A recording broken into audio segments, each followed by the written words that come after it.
The Road to War. Written and narrated by John Miro.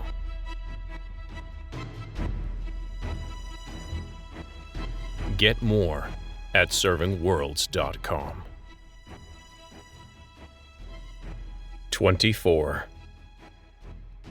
Willard caught up with Bowen on his knees, one gloved hand popping open a floor-level repair hatch to an elevator.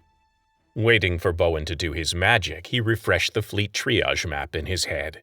Most ships had flashed back to green. A few showed yellow, and what hotspots remained were well attended by rescue teams.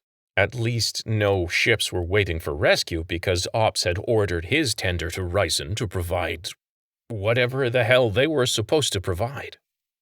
Bowen finished up in the repair hatch, and the elevator doors opened as silently as the airlocks had. He stood up, clapping pretend dirt off his gloves, and joined Willard, peering into the empty shaft. They focused helmet, chest, and wrist lights up and down. The walls of the shaft were buckled and twisted a floor and a half down. The lights caught flickering shadows past the wreckage of the cargo hauler they'd seen from outside Ryson. Zero signals or vibrations from inside this ship. Zero signals or vibrations from inside.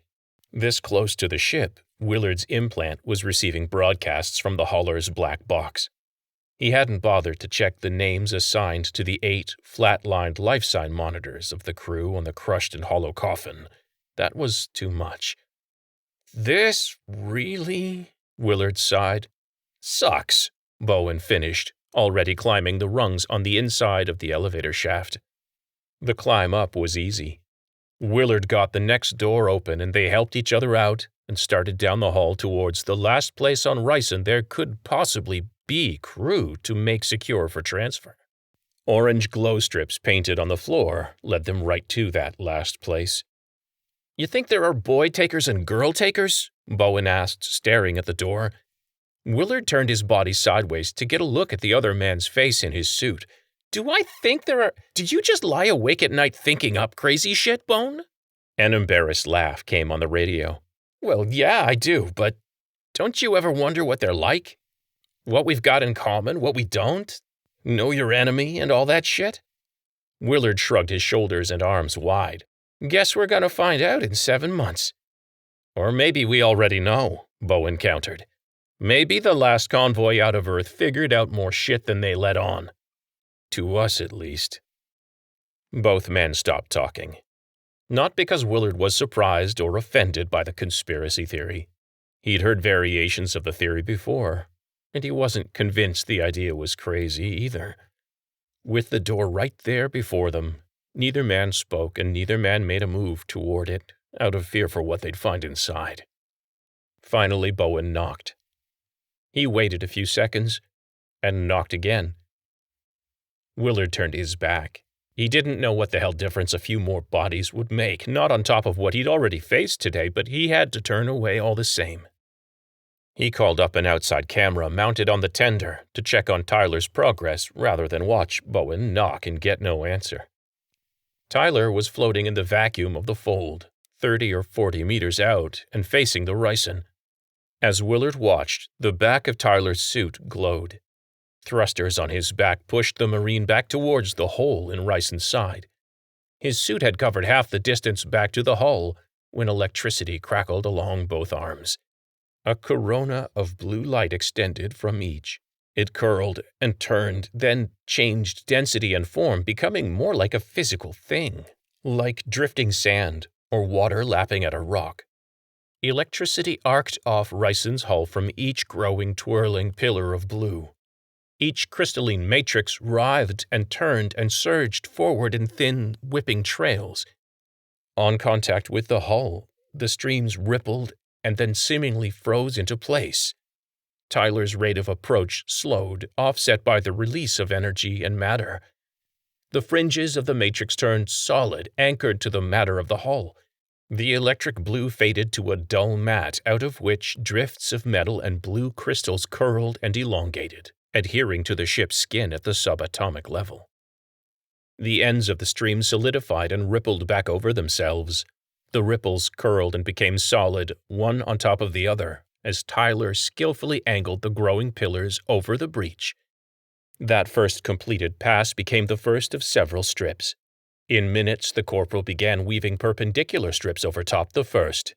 The crystalline alloy matrix accreted more quickly over the crosshatching, and Willard knew from past experience, in just a few more minutes a meter's-thick dome of crysteel would seal the breach closed, making Rison's hull airtight again.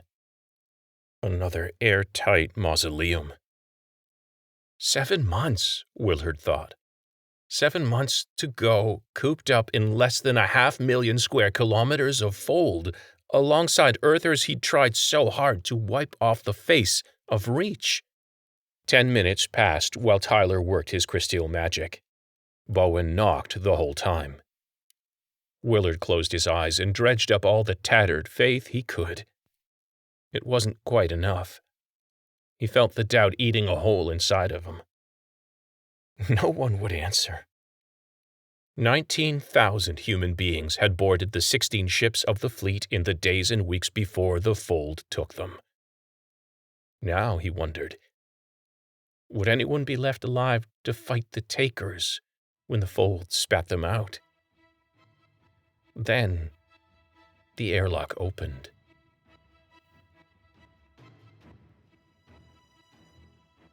A woman answered the door, mouthing, "Come on," through her face mask. Karina Mantell was painted on shoulders of a thin, well-designed spacesuit of recent production. Below the name was printed her specialty, same as everyone in the fleet. Instead of a color code and group section, however, was simply the word Doctor. She grabbed Bowen's arm and pulled him inside the airlock. Willard squeezed in beside them, tugging the door closed behind him and cycling the wheel. The comms channel to Ops and the video feed of Tyler and Padalecki floating outside Rison both winked out when the airlock closed. A yellow block of text notified Willard of multiple connection failures. Fleet-wide streams sometimes cut out aboard ships, but there was always an internal network to pick up the slack. But not this time. The airlock was struggling to pressurize the inner chamber on battery power. Willard felt instantly exposed and unprepared. He didn't like the feeling of being in the field without that safety net. Once the atmosphere was topped up, the inner door opened. Mantell strode inside and quickly removed her helmet. Willard and Bowen cracked their visors and followed Mantell to a row of lockers beside the airlock. The air was stale with a metallic tang, but perfectly breathable. Dr. Mantell turned her back on them and stripped her spacesuit off with small, economical gestures. She was on the older side, late 50s, maybe more, but she was Earther old, possessing a healthy, clear complexion, straight posture, good muscle mass, and attractive, too, Willard had to admit. Emerging from the top-of-the-line custom spacesuit were dark-colored athletic tights and a slim hoodie sweater with high collar.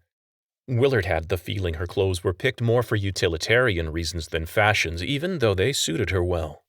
"Dr. Mantell, I'm Lieutenant Bowen. Can you tell me—" "Just a minute," she scolded Bowen, carefully folding her suit and placing it in a locker.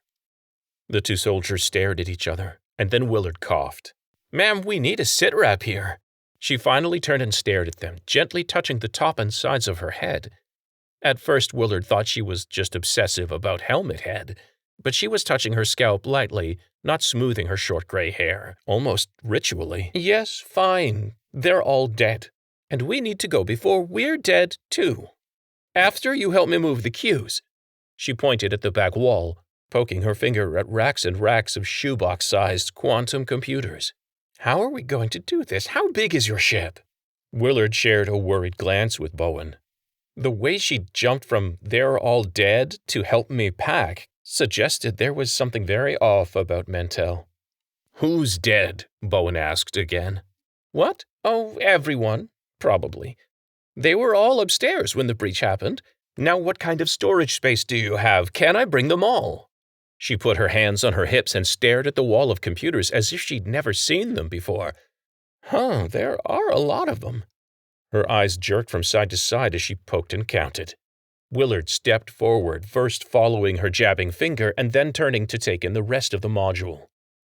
Willard let out a long whistle, and it echoed back. The space was massive, long and tall enough to stack a couple of his tenders in the middle with a couple heavyweight mechs as bookends to boot. There was a second elevator inside the room, which had to connect with the hub of the centrifugal wheel, the one that didn't spin anymore, mounted directly above this floor. In the center of the vast curving module, medical and scientific workstations alternated with steel tables. At least 2 of the workstations included printers capable of writing data in molecules or strands of DNA. 2 massive, rectangular cargo pods were fixed to the ceiling 12 or 15 meters above the deck. 2 separate squares of heavy polymer curtains, 10 meters to each side, were bunched beneath each pod. Willard had seen a similar arrangement before. Drop the curtains over the tables and benches, overpressurize, and poof, instant sterile surgical suites. The cargo pods were connected by a walkway that led with narrow, transparent stairs down to the ground level. A dizzying array of machine sounds emanated from the room and the pods above. Screens blinked on the front of the advanced Q computers along the back wall. Willard looked behind the computers, above the cargo pods. Cladding every exposed inch of wall were large silver panels. Willard would bet the whole place was shielded to prevent wireless transmissions, electrostatic or electromagnetic influences, basically anything from getting in, or maybe from getting out. The place screamed mad scientist's laboratory. "Doctor?" Bowen asked again. Mentel ignored him and carried on with her rambling. "I suppose we could strip the fragile lattice storage crystals out of the Qs. You know how to pack those safely, right?" There was a drip of social disorder or a drop of autistic spectrum in the good doctor, Willard decided, but also the sense of someone very gifted. A fact he judged as much by her entitled, confident matter of speech as the fortune that must have been made available for her to continue whatever her studies were here on Ryson all the way through the fold. "Doctor!" Bowen all but shouted. Mantell whirled around at that. "What?" Willard stepped forward before Bowen could say anything else, smart-mouthed. "We're out of contact with Fleet, ma'am." He waved his arms at the silver insulation lining the walls. "Can you jack us back in?" "No!" Mantell blinked. "No, of course not. That's why—" Her eyes narrowed. "You're not from Information Division. Who are you?" She stepped close to Willard's face and took a deep whiff from inside his helmet. "Oh, God, that dry air. You're Reachers." Willard stared at her. Bowen did too, but he recovered first. "Listen, Doc, it's Doctor. Thank you very much." Karina spat back automatically. "Fine, Doctor. Are you even cleared to be here? If you don't have clearance—" Bowen waved his hands in front of her face, cutting off the doctor's words. He clenched his jaw. Willard could see him visibly struggle for calm, and he knew how Bowen felt. "No, we are not from Information Division. Yes, we were dispatched by Fleet Ops to assist you, so yes, we are cleared to be here." She stared and sniffed warily, without replying. "Did you say there was a crash on Ryson's wheel, too?" Willard asked before his friend could explode in her face. Mantell looked over at him, touching her short, glossy hair as she considered his question. "No. I said there was a breach and they're all dead. I only just cleared and locked the blast doors behind me in time."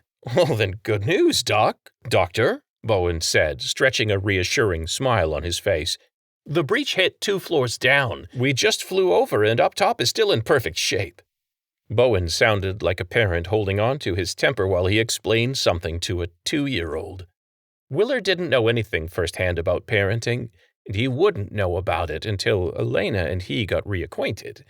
But after he was finished saving the human race, Willard would be happy spending the rest of their lives repopulating it. Or practicing, at least. "So let's go get your crew," Bowen finished. Mantell's eyes narrowed. "Are you both stupid? There was a breach in the wheel. Now help me with my computers." Willard laughed at the sheer crazy dripping off this woman. "No, I think I get it, Dr. Mantell. This room's electronically locked down, yeah? No signals in or out, so you couldn't know it. But he's right. We both had eyes on the wheel, and it's fine." The smile froze on Willard's face as he recalled those scans. There hadn't been any kind of signal from up top either. "The wheel is caged against signal loss too?" "Of course it is." Mantell turned sideways and jabbed a finger back at the computer racks. Now can we get back to work so we can get out of here before... Before? Bowen asked, wearing his confusion on his face. But Mantell would say nothing more, just tap at her chin, her forehead, and her hair, over and over again. Bowen and Willard stared at each other, each wondering the same thing. Who the hell was this Dr. Mantell? What the hell kind of black shit was she doing up in that wheel? And what had her so spooked might get loose? You have been listening to Reach, The Road to War. Written and narrated by John Miro. Music, All This by Kevin MacLeod at Incompetech.com. Hear more of the story at servingworlds.com. Thank you for listening.